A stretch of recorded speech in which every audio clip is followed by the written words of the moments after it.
International Climate Talks, Asad Rehman, who's the Executive Director of War on Want, and importantly, a committed and prominent campaigner on issues of climate justice and social justice for many, many years. So we're really pleased he can join us. So Asad, off you go, and we'll have questions and discussion when you've finished your introduction. Thank you, Simon, and thank you to everyone for the kind invitation to join you. Let me just quickly say a couple of words first about War on Want. I'm director at War on Want. We're often seen as the most radical charity based in the UK. We've been going for a very, very long time. We were founded not to be like any other charity. We focus on the root causes of poverty, inequality, and injustice. And through the decades, we were founded in opposition to the war in Korea, which shows you how long we've been around. Hence our name, the only war worth fighting is the war against want. And we work directly with frontline communities fighting the impacts of climate injustice, from communities across the world fighting extractivism, communities demanding food sovereignty, but we also work around economic inequality and I suppose we're one of the very few charities for the last 10 years that actually talked about neoliberal inequality, neoliberal capitalism, and the structural inequalities and injustices that lie at the heart of the multiple crises that the world is facing. We position ourselves very much with the social movements of the global south, and we like to think that we're unflinching in speaking truth to power. So first of all, I was asked to say a few words about the climate breakdown, and especially its connection with Corona, social justice and climate justice.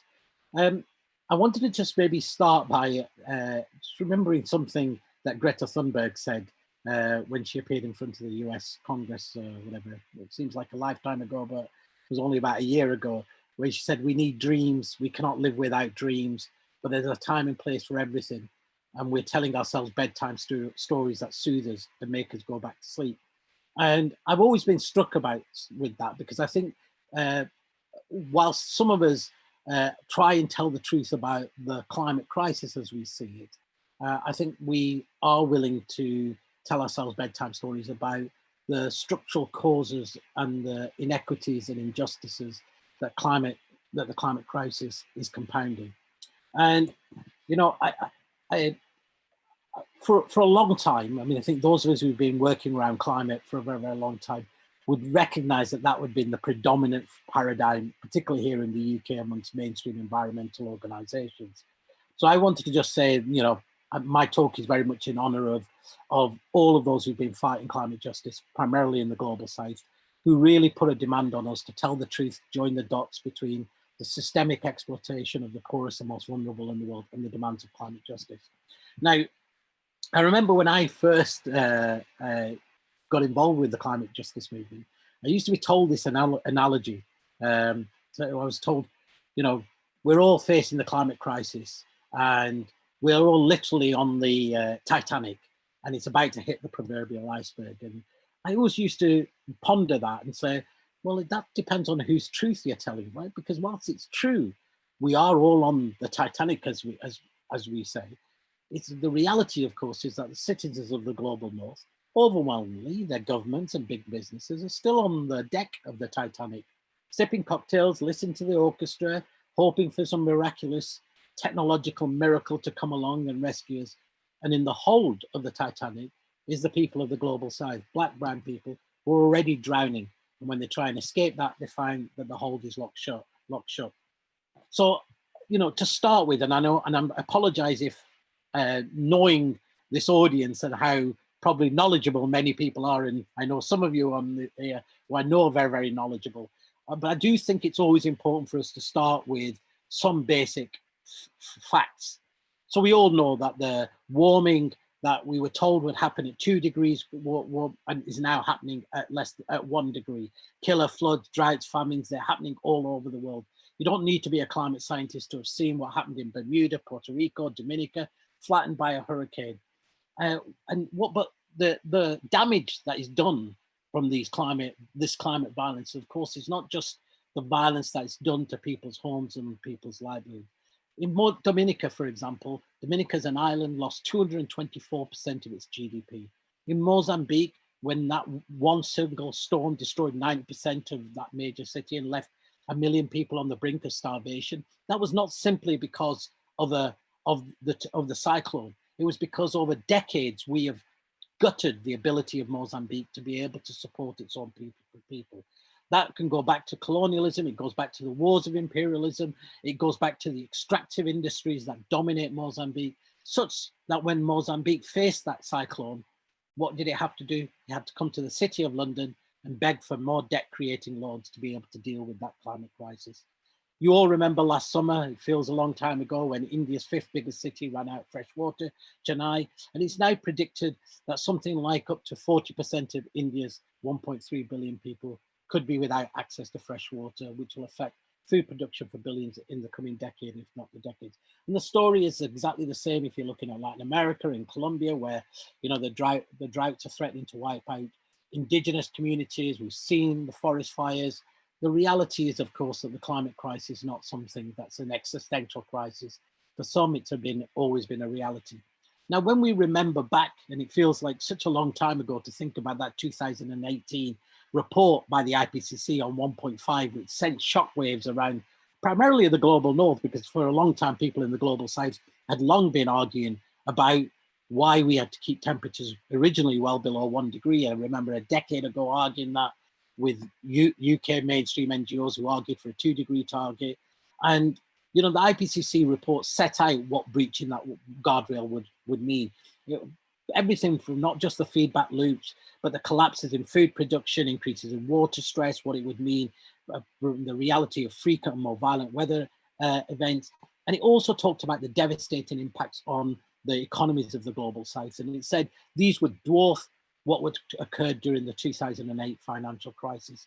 In fact, the IPCC said that the cost to global south economies would be in the tune of, and this is a very conservative estimate, of about $70 trillion if we breach 2 degrees, and hundreds of trillions if we breach the 3-degree guardrail. And of course, you all know that the pledges that are in the current Paris Agreement that was so lauded around the world lead us to at least 3.4 degrees warming and anything up to 7 degrees.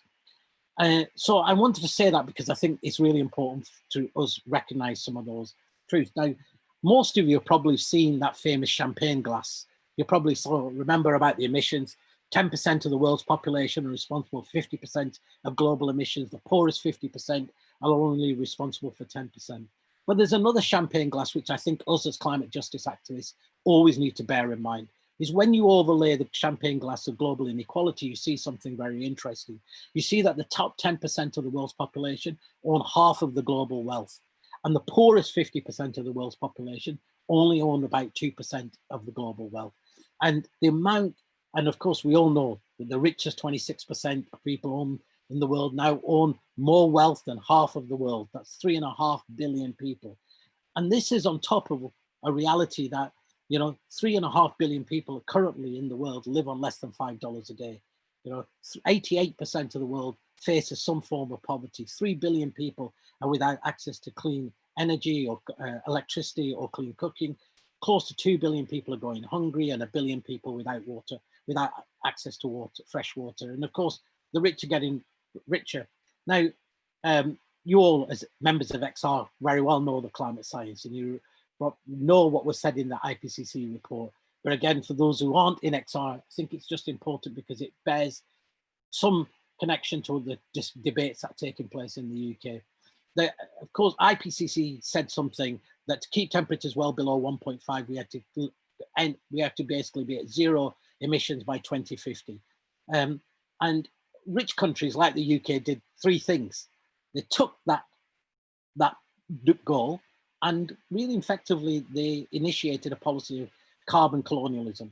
They took more than their fair share of that carbon budget. So where the global south needed to be at 2050, the rich countries actually needed to be at 0 or close to 0 by 2030 if we want to stay within that carbon budget. And we all know that that carbon budget has huge amounts of loopholes within it. If you took a much stricter carbon budget, as XR does, we'd be talking about 5 years if we wanted to prevent the breach of 1.5.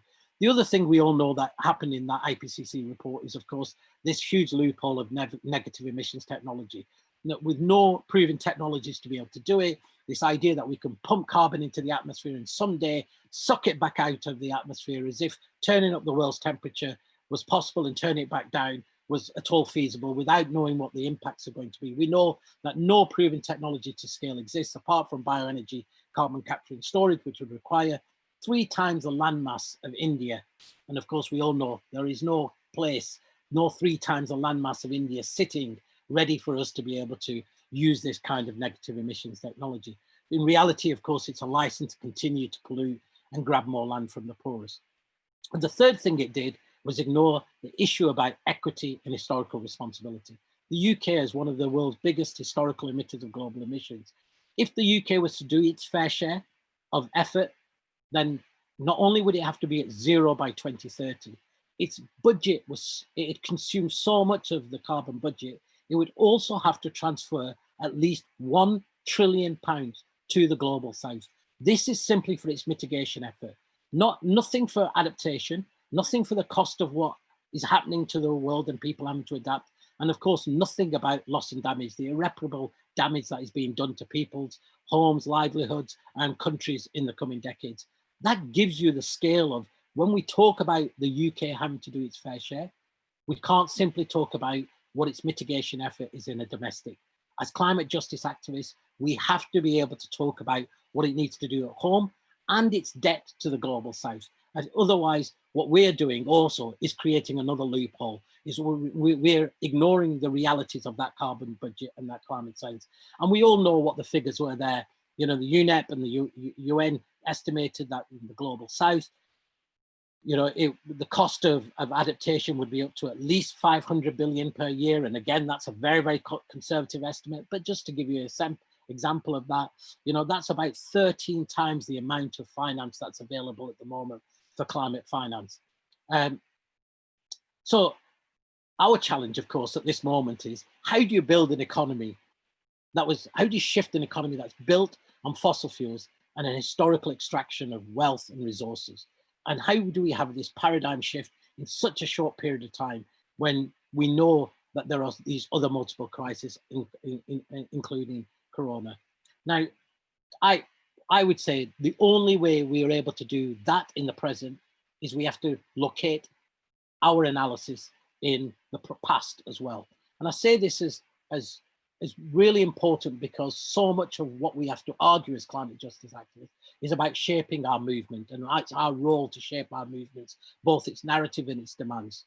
Because the politics of basically sacrificing the global south, which sits at the real heart of the climate and the climate negotiations. And having spent 10 years at the UNFCCC, sitting with policymakers and sitting with NGOs, both from the UK and globally, I will tell you, everybody knows what the science is internally. What they're willing to say externally, it's always based on what they think is pragmatic from a policy perspective. And we have to shift what is pragmatic from a policy perspective. So, you know, of course, the reason we all know, and more recently, it's the light has been shone on that with the Black Lives Matter protests, that the reason why the UK is the 5th richest country in the world isn't because of some peculiar British trait of ingenuity, invention, or intelligence. It's because actually Britain was a singularly efficient and brutal engine of exploitation of resources, of people, of wealth of the global south. And we have to understand that. And that we can go all the way back to the doctrine of discovery. We can talk about slavery right through to colonialism. We can talk about globalization, neoliberal exploitation, and climate change. The logic has been exactly the same. When you look at the countries that have most benefited, when you look at the economic drivers of that, you see a very similar pattern exist. Now, recently, more and more people's attention has been drawn to that historical exploitation. We all know that British traders, for example, were responsible for enslaving 1.5 million people of African descent. Yeah, and they made the equivalent of what is today 8 billion in today's profit. And that 8 billion was invested back into the British economy. It's estimated in the 1770s that the total investment into the British economy was around £4 million a year. Of that, 3.8 million came from profits of slavery. The slave colony supplied Britain with sugar, tobacco, then later coffee and chocolate, and of course, cotton as well. And all of this in British industrialization that is built on this exploitation and from this profit, we all know, again, and there's some parallels for us in terms of the climate crisis, that the response of Britain in 1883, when slavery was finally abolished, and I put that in quotes because, of course, whilst slavery was abolished here in the UK, that didn't stop the City of London or British banks like Barclays, etc., continuing to profit from slavery or from slavery continuing in British colonies. And we all now know much more that when slavery was ended, compensation was paid not to the slaves themselves, but at the time, 40% of the national budget was paid to the slave owners. And we only finished paying that debt in 2015. So we could say that the very fabric and the economy of our country has been built on this story of exploitation of slavery. And I could have just easily talked about colonialism. And since we've got Levin here from India, I'll just mention as somebody also from the Indian subcontinent, you know, when Britain went to India, it was calculated that India's share of global GDP was around 24%. When Britain left, it was about 4%, and it's calculated that Britain took out of India 45 trillion pounds. 45 trillion pounds. It said that Britain didn't spend a single penny of its own money in any of its imperial expansions, in the colonization of Australia, Canada, in any imperial wars. All of those resources came from the extraction of wealth and resources from the global south. And I'm just talking about India. We could say the same story about Africa. We could say the same story about Caribbean. And to put that into perspective, that's 17 times the total GDP of the UK today. That's how much was taken out of India. So I say that because, you know, often we talk about, you know, the climate crisis and we talk about it only in terms of mitigation. And then when we talk about finance and reparations, we halt a little bit, seeing it as if it's an add-on. It's a nice add-on, but it's not a central core of our demands. Now, you know, there's a lot that we can talk about. And I urge you to read Walter Rodney's how Europe underdeveloped Africa, for a great history about how a critique about how wealth extraction and the deliberate impoverishment of the continent took place. But again, that's not, you know, again, something of the past. We've just done it. We did a report quite recently, it's a War on Wants report called New Colonialism, which calculated that British companies sitting in the center of City of London, collectively 101 British companies own $1 trillion worth of Africa's resources, of its metal and mineral resources.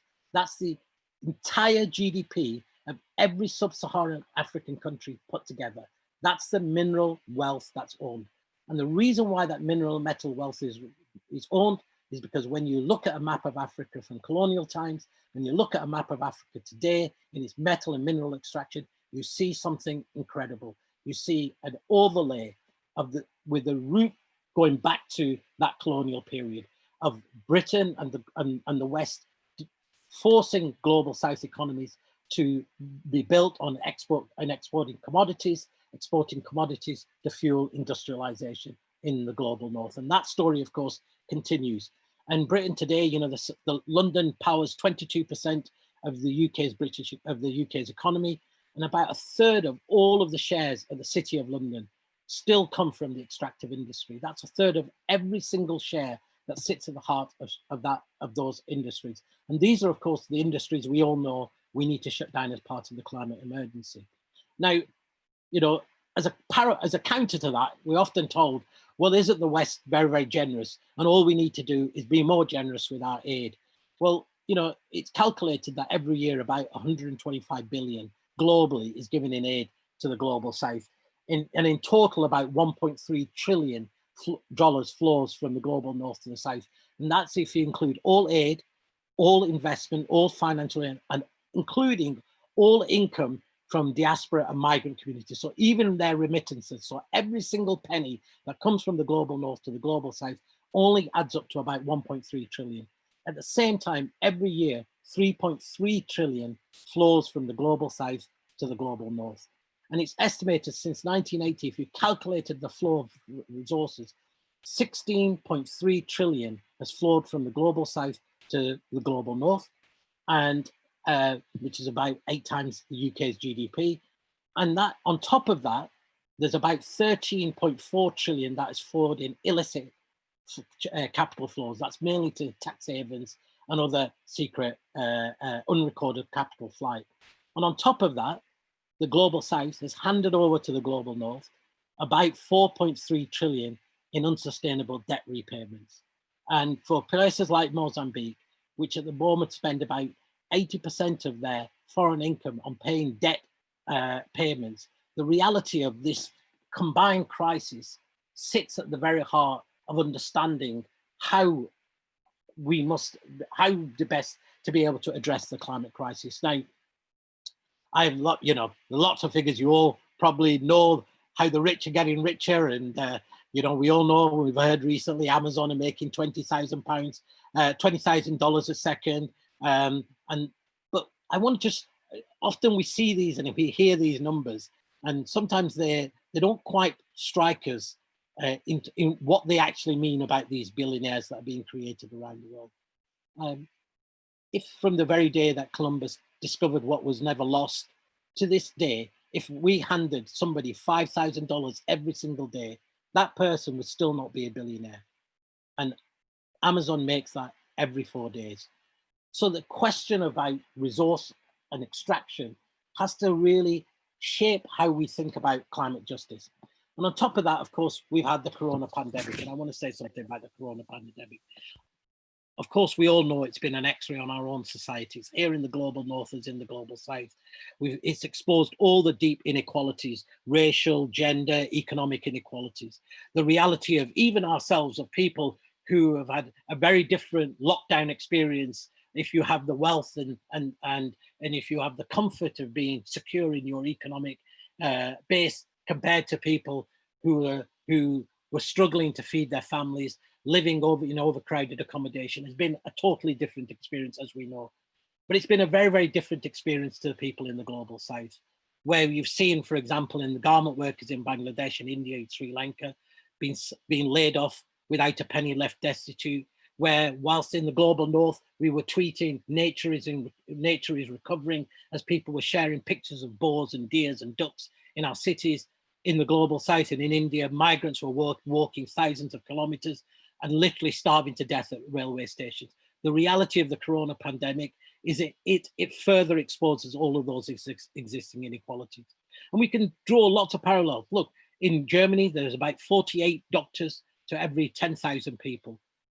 Even in India, one of the richer countries of the global south that we talk about, it's still only 8 doctors per 10,000.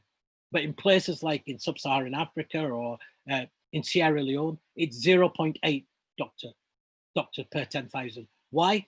Because our structural adjustment programs of the 70s and 80s instructed Sierra Leone to cut its public services, to privatize its public services, so much so that we've gutted the very health services that are required in the global south. And of course, in the global north, economies have used tools that they've long said weren't available to them during the austerity crisis to protect their economies. They've done furloughing, they've done massive investments, public investments in their health services, etc. The very tools that are denied to the global south. Why? Because we have the Washington Consensus, the structural adjustment programs prevented the global south and countries in the global south of having any of those tools at hand. And I say that not because corona is separate, because to me corona simply is a dress rehearsal for the climate crisis. And I think it is a dress rehearsal for the climate crisis, because in that crisis, what did we see? Did we see a global response to the pandemic? No, we saw nations retreating into themselves. We saw global competition for PPE equipment. We saw, whilst the global south and even the IMF talked about that the global north, global south needs about 2.5 trillion in immediate finance to be able to support its people to deal with the corona pandemic, not a penny was put on the table. The G20 said it's not going to meet for 6 months because the richest countries are focusing on their own economies, on bailing out their own economies, on thinking about the reality for their own economies. The idea that we're going to have this internationalism or global response, I think, has been exposed by the corona pandemic. And there's a lot of lessons for us to learn from that. And of course, corona pandemic has simply exposed all of the other existing inequalities, from climate right through to the historical inequalities. And you might remember last year when Philip Alston, the UN Special Rapporteur on Extreme Poverty, did this report on climate change and poverty, extreme poverty. And he added a sentence in his report. He said, the reality of the climate crisis is we are creating a climate apartheid, where the rich will seek safety using their wealth to protect themselves from rising temperatures, to protect their food supplies, whilst the global south will be left to die as a consequence of extreme climate violence. And I think that is the reality at the current moment. That is the logic that we are seeing, unless we as a movement shift a paradigm and do something very, very different. So, and of course, the worst is yet to come for the global south. The World Bank and the IMF have predicted that 50% of all jobs in the global south will be gone, will be lost in the coming months. The IMF has said that 425 million more people in the global south will be plunged into extreme poverty. And when they say extreme poverty, that's people living on less than $1.25. That's not enough to survive. That is not even barely surviving. We've always known that that is not a functional level at all. And of course, the reality is if we want to guarantee people the right to a dignified life, well, we're seeing that being exposed by the first wave. And the first wave hasn't even hit the global south properly. We see the pictures are happening in Brazil. We see what's happening now, slowly spreading through in Pakistan, in the Indian subcontinent. We know that the global south is largely going to will not have the tools to do even some of the things that we've been able to do. And of course, here in the global north, we know that the reality is we're going to have a second wave of the corona pandemic. And at the exact same time as all of this has been happening, of course, foreign investment from the global south has flowed back to the richest countries. The FT estimated that foreign investors have currently withdrawn 4 times the amount of finance from the global south than they did during the whole of the 2008 financial crisis. Now, on one level, you can say, well, okay, who cares about these capital flows from the rich? They're probably investing in all these terrible polluting industries. But for the global south, which is estimated it's lost 800 billion during the lockdown in export revenues, that amount of money is not something that is a great luxury. It's a necessity because we've created economies that rely on exports, and those are the overwhelming amount of foreign income that comes in. Prices have fallen 37%, and weirdly, we're going to be in this paradox situation for many countries in the global south. As commodity prices crash, they're going to be faced with this crisis. Do you continue to produce and overproduce, even whilst prices go down? And of course, we all know the reality is it will be the people of the global south who pay the most in terms of the environmental costs. Now, sorry, I painted a pretty bleak picture in terms of that, and I want to do paint that because I think there's a challenge coming ahead of us. Because for a long time, progressives in the global north, they've largely ignored what we've always argued, that you can never win the social license to tackle the climate crisis without winning the license. We can only win that if we connect the climate crisis to economic inequalities. That we had to stop talking about polar bears on white icebergs. We need to start talking about warm homes, clean air, free public transport, things that people could relate to build that social license. But to build that social license, much of that conversation has been around green stimulus packages, Green New Deal. But what's weird in all of that is that even the most progressive element of that conversation has also retreated into the nation state. It's retreated into the nation state and has said nothing about the resource extraction that's required from the global south. The OECD has said that currently we're at 80 billion tons of resources that we use every year. It's about 50 billion tons is a sustainable amount. They're saying that in the coming decade, we're going to double that. Saying that there will be 111% increase in extraction of metals and minerals. And this is not simply about the rare earth minerals and metals that are needed for this, electric cars and electric batteries that we're being told is the answer to the climate crisis. This is also the metal, the copper, the iron ore, that are leading to the massive extraction. And the one thing during the corona pandemic that didn't shut down was the mining industry. We've got a report out, and again, I'll put some links into the chat box, that is documented across the whole of the global south. The extractive industry has geared up and is doing massive extraction, whilst the states are using the corona pandemic to repress communities from being able to resist it. And whilst most of us, of course, are locked down in our own realities, the idea of solidarity becomes harder and harder. And the idea of solidarity, particularly around our own companies, becomes becomes less important. So I say all that because now there's a real challenge to us. I don't know if you heard Boris talking about build back better. He actually used the word build back better. The Chancellor of the Exchequer said that the answer to the recession that's coming up will be a green stimulus package. 2 million green jobs is promised. Some of our language, and it's right that we do want a stimulus package. Of course we want green deals, but if those are done at the expense of the global south, we are simply carrying on that same logic of sacrificing the global south. That's why internationalism and having a global justice perspective is not something that I think is an add-on. It has to be part and parcel of our demands that we make here in the UK. And I say this because we collectively have got this a challenge to us. The next 18 months are going to be critical. We all know there'll be a fight about what is the stimulus package. There's going to be a fight about in 2021 when the G7 meets and the richest countries in the world say that the answer to these multiple crises is not to dial back or dial forward, but it's to a new wave of disaster capitalism that we'll have to do even more resource extraction.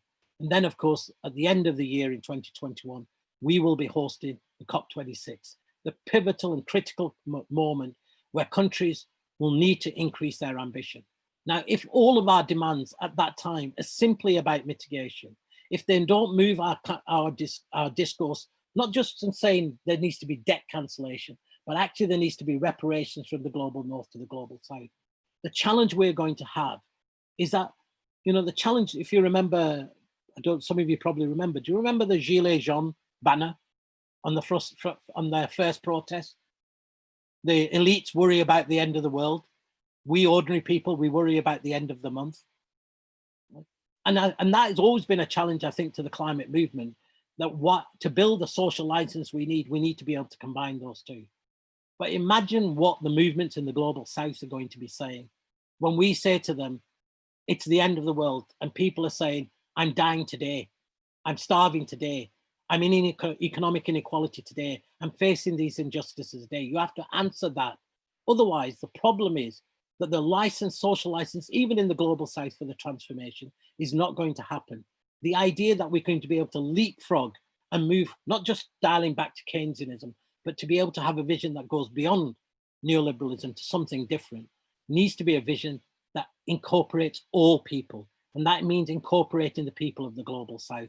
That means incorporating those people who are on the front line and their realities, and not centering our policy and our politics from a paradigm of what is acceptable here in the UK, because we already know what that means. What that means is, as we've seen from a large number of UK NGOs talking about a net zero 2045 target for the UK, knowing full well what that means for the 1.5 degree target, knowing full well what that means for people in the global south, because people think that that's the only that's a pragmatic policy position. But the two things that I think to me have given me renewed hope is, one is XR, right? People said you couldn't shift the narrative. People said social movement couldn't have a major impact. And I think in the last 18 months, we saw the protests of both Extinction Rebellion and the Youth Climate Strikers, which pushed climate to become a national conversation, which shaped people's discourses. Yes, people adopted the climate emergency, but they adopted it as a frame without the transformational policy demands behind and without being rooted in the realities of justice. And then we've seen Black Lives Matter, which in just a matter of weeks have begun a massive conversation about race, historical exploitation, colonialism and slavery in a way that we haven't managed to do after decades and decades of campaigning. The possibility of our movement shifting the narrative of building social license, of saying to workers in this country that yes, we should be fighting for a living wage here, but we should be fighting for a global living wage in this global south as well. Because the reality of even simple things like climate-induced migration or displacement, and the IPCC talks about, and the UN talks about 1 in 30 people being forcibly displaced from their homes in the coming decades. The reality, as we know, is that the most people are not displaced to rich countries. They're displaced internally to poorer countries or across the border to other poorer countries. And what makes the difference between people's experience of forced migration and displacement? It's your access to income, it's your access to public services, whether you have access to health, education, housing, whether you have access to food and energy. What is the crisis, Corona crisis, telling us? That people need income, they need public services, they need housing. And what is the neoliberal crisis telling us? The answer to global inequality and poverty is income, universal public services, social protection, rights. And what is the answer to the climate crisis? It's those very same institutions that we need to be able to both deal with the impacts of the climate crisis, to transform our economy to this care economy, but also to enable our own people to be able to have the protection to move in this, what we call a just transition. This is a moment where I think our challenge is to bring all of these multiple crises together and to be able to demand a set of transformational policy demands below it. We are working on a radical global Green New Deal. Some of you might have been on the webinar we did with Arundhati Roy and Naomi Klein. It's part of a massive global conversation with movements in the global south, as well as people in the global north, to say, if we want to do all of this, if we want to build an economy that isn't built on resource extraction, that is sustainable, that if we want to give everybody a dignified life, what are our political demands? What are our transformational demands? And also, what is our intellectual framework? And how best do we anchor it? And I think that, is our starting point, I hope, for a discussion. So I'll stop there. Okay, so thank you very much, Asad. This is really terrible with Zoom, but please show your appreciation visually if it,